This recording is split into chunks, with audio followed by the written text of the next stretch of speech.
Bagaimana pak mertua aku yang menghidap sakit buah pinggang tahap 5 dan belum dialisis surutkan kaki tangan dia yang bengkak disebabkan oleh penyakit buah pinggangnya. Kisahnya macam ni. Pak mertua aku ni disahkan adalah pesakit buah pinggang tahap 4 dan hampir setahun lebih, dan sekarang tahap buah pinggang dia dah meningkat ke tahap 5 dan belum dialisis.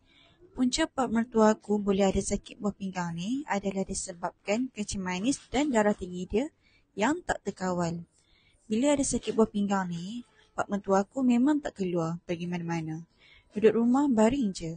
Disebabkan kaki dia yang selalu bengkak tu yang membuatkan pak mertua aku susah nak jalan. Kadang-kadang tu nak pergi mandi pun kena tolak dengan kursi roda. Aku selalu juga dengar pak mertua aku duk mengadu dekat suami aku yang dia rasa rimas sangat sebab badan dia selalu gatal-gatal. Kaki, tangan, badan habis gatal. Kadang tu garu tu sampai luka lah. Memang aku tengok habis jala bala lah kulit pak mertua aku tu. Aku yang tengok ni pun rasa kesian siksanya derita yang perlu ditanggung oleh pesakit buah pinggang ni. Tapi nak buat macam mana? Doktor kata tu semua simptom-simptom yang memang dihadapi oleh pesakit buah pinggang. Memang tak boleh buat apa. Makan ubat pun semua simptom-simptom tu masih tak hilang-hilang. Aku pernah dengar pak mertua aku cakap dengan anak dia. Ayah ni dah banyak susahkan anak-anak ayah. Nak kena bergila-gila jaga ayah. Kaulah Tuhan mempercepatkan ajal ayah. Tak adalah ayah menyusahkan kamu semua. Allahu. Aku yang dengar ni pun mengalir air mata aku. Dia dengan pak mertua aku cakap macam tu. Kami sebagai anak ni mesti nak buat yang terbaik untuk orang tua kita. Tidak siapa yang nak orang tua kita nampak sakit. Sebenarnya ada macam-macam cara kami lakukan untuk penyakit buah pinggang pak mertua aku ni. Tapi semua tak berkesan dan pak mertua aku tetap sama keadaan dia. Doktor ada bagi cadangan untuk pak mertua aku buat dialisis 3 kali seminggu bagi mengelakkan toksin berkumpul semakin banyak dalam badan. Tapi kami hold dulu sebab pak mertua aku tolak sangat-sangat dialisis sekeras-kerasnya. Pak mertua aku kata dia rela baling sakit dengan simptom-simptom dia daripada menghadapi dialisis dan susahkan lagi anak-anak dia dengan kos dialisis seumur hidup. Bacaan EGFR pak mertua aku time tu 14 dan kreatinin 351. Doktor cakap nanti kalau ujian darah pak mertua aku makin teruk, doktor akan terus buat persediaan untuk dialisis. Muram habis wajah pak mertua aku sebab benda yang dia nak sangat elak iaitu dialisis semakin hampir. Sedih aku tengok wajah pak mertua aku macam tu. So aku cuba kaji kenapa buah pinggang boleh rosak dan macam mana nak elak dari dialisis ni. Aku pun start Google dan tengok YouTube. Aku ada jumpa satu kertas kajian jurnal universiti hasil kajian Profesor Fazilah Awang Kanak-Kanak dan Dr. Muhammad Fazli Abu Bakar dari Fakulti Sanggunaan UTHM.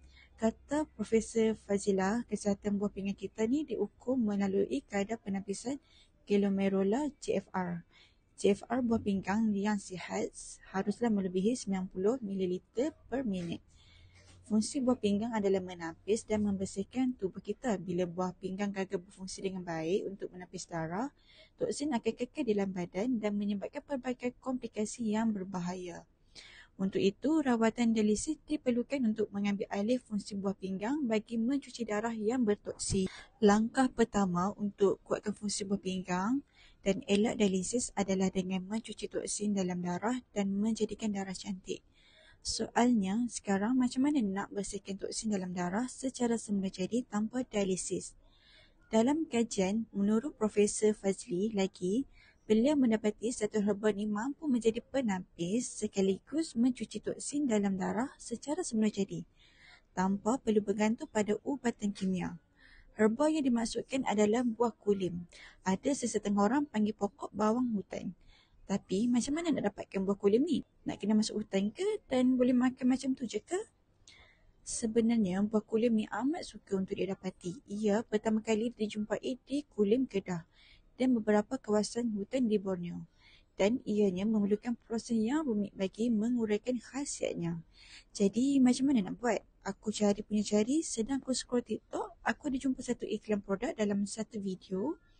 Ada satu syarikat ni yang telah pun proses buah kulim ni untuk pasaran. Yang bestnya syarikat ni dah adun buah kulim ikut sukatan yang betul. So tak perlu nak proses sendiri dari mentah. Syarikat ni dah adun sekali dengan ubi kekili sebab ikut kajian ubi kekili ni bila diadun dengan buah kulim, ia lebih cepat berkesan, meningkatkan fungsi buah pinggang dan mencuci toksin dalam darah. Inilah produk yang aku cakap tu, namanya Jus Tiara. Aku mula-mula rasa ragu juga produk suplemen ni sebab aku takutlah ada kesan sampingan. Tapi ada 3 sebab kenapa aku yakin nak cuba bagi pak mertua aku Jus Tiara ni. Yang pertama, Jus Tiara ni ada kelulusan dari Makmal Malaysia Standard Test, bukan main campur adun je, ada sukatan yang betul dan selamat. Yang kedua, Jus Tiara ni 100% produk bahan semula jadi, tak ada campuran bahan kimia dan produk tempatan. Yang ketiga, Jus Tiara ni ada banyak testimoni dan dah berjaya kuatkan fungsi buah pinggang dan hilangkan simptom-simptom sakit buah pinggang. So, ini semua buat aku bertambah yakin nak cuba produk ni. Pak mentua aku minum Jus Tiara ni sehari 2 secet. Aku perasan selepas 2 minggu pak mentua aku duk amal minum Jus Tiara ni, aku nampak kaki dia dah tak bengkak macam dulu. Lagi mengejutkan kami adalah bila dia boleh berjalan macam biasa dah. Katanya, kaki dia dah tak bengkak dan sakit pinggang pun dah hilang. Seronok aku duk dengar dia duk bercerita dekat anak-anak dia yang badan dia rasa ringan, segar dan bertenaga macam sebelum ni. Paling best, kata-kata dekat badan dia dah hilang. Dia rasa macam orang sihat dah. Hampir keluar air mata bahagia pak mentua aku bila dia duk bercerita yang dia rindu nak jadi sihat macam dulu, rindu nak berjalan. Dia pun dah tak mahu susahkan anak-anak dia lagi. Aku yang tengok dan dengar dia pun turut gembira bila tengok keadaan pak mentua aku nampak sihat macam ni. Alhamdulillah, Jus Tiara ni sedikit banyak dapat bantu menambahkan tenaga dan hilangkan simptom-simptom pesakit buah pinggang macam pak mertua aku. Bila hari temu janji dengan doktor pula, pak mertua aku cakap dia tak perlu nak dialisis lagi sebab ujian darah dia makin cantik. Pak mertua aku cakap sampai terkejutlah doktor tu bila tengok ujian darah ayah aku. Bacaan EGFR pak mertua aku meningkat dari 14 naik ke 17 dan kreatinin turun dari 351 turun ke 210. Dan untuk pengetahuan korang, tahap buah pinggang pak mertua aku dah turun ke tahap 4. Doktor siap puji lagi pak mertua aku sebab pandai jaga pemakanan dan gaya hidup. Dan bacaan gula dan tekanan darah pak mentua aku pun stabil je sekarang. Sebab tu, aku rekomen sangat-sangat Jus Tiara ni dekat korang yang ada masalah buah pinggang ni. 2 sebab aku rekomenkan Jus Tiara ni. Yang pertama, sebab aku dah kaji sebelum beli. Aku kaji betul-betul sebelum beli sebab nak pastikan pak mertua aku makan suplemen yang selamat. Yang kedua, sebab dia guna bahan-bahan yang terbukti baik untuk meningkatkan fungsi buah pinggang dan mencuci toksin dalam darah. Jadi, kami nak terima kasih sangat dekat syarikat yang keluarkan Jus Tiara ini sebab dah banyak bantu masalah kesihatan pak mertua aku. Dan bila orang tengok pak mertua aku sekarang ni, dah tak macam orang sakit dah walaupun dia ada sakit buah pinggang. Jadi, Jus Tiara ni lah rutin pak mertua aku sekarang untuk kekal bertenaga. Jadi, kalau korang yang ada masalah sama macam pak mertua aku ni, bolehlah cuba Jus Tiara ni. Memang terbaik.